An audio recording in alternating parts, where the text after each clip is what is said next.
Next step എന്ന് പറയുന്നത് assume the relationship.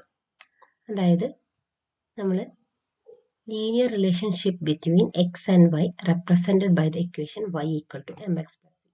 y equal to M X plus C എന്ന equation assume ചെയ്യും. Next step എന്ന് പറയുന്നത് ഇനീഷ്യൽ ഗസ്, അതായത് ഓരോ ലൈൻസ് നമ്മൾ വരച്ചു നോക്കും. അത് ആൽഗോരിതം ആയിരിക്കും ചെയ്യുന്നത്.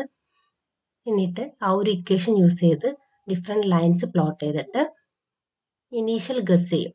അത് എത്രത്തോളം ഇറർ മിനിമൈസ്ഡ് ആയിട്ടുള്ള ലൈനാണ് എന്ന് നോക്കിയിട്ട് അതിൻ്റെ സ്ലോപ്പും ഇൻ്റർസെപ്റ്റും അഡ്ജസ്റ്റ് ചെയ്ത്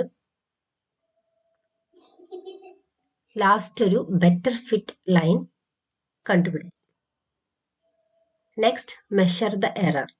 ഇപ്പോൾ നമ്മൾ ഗസ് ചെയ്ത ലൈൻ ഓരോ തവണയും ചെക്ക് ചെയ്യും. How bad the guess is.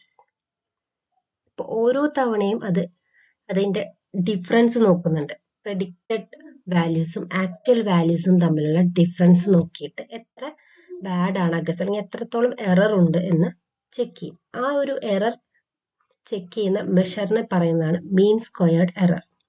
Cost അല്ലെങ്കിൽ കോസ്റ്റ് ഫംഗ്ഷൻ എന്ന് പറയും. അപ്പം ലീനിയർ റിഗ്രഷനിൽ കോസ്റ്റ് ഫംഗ്ഷൻ മെഷർ ചെയ്യാൻ വേണ്ടിയിട്ട് നമ്മൾ യൂസ് ചെയ്യുന്ന ഒരു മെഷറാണ് മീൻ സ്ക്വയർഡ് എറർ എന്ന് പറയുന്നത്. ഇപ്പം ഈ ഒരു എറർ മാക്സിമം കുറവുള്ള ലൈൻ ആയിരിക്കും ഇവിടെ പ്രിഡിക്റ്റ് ചെയ്യുക.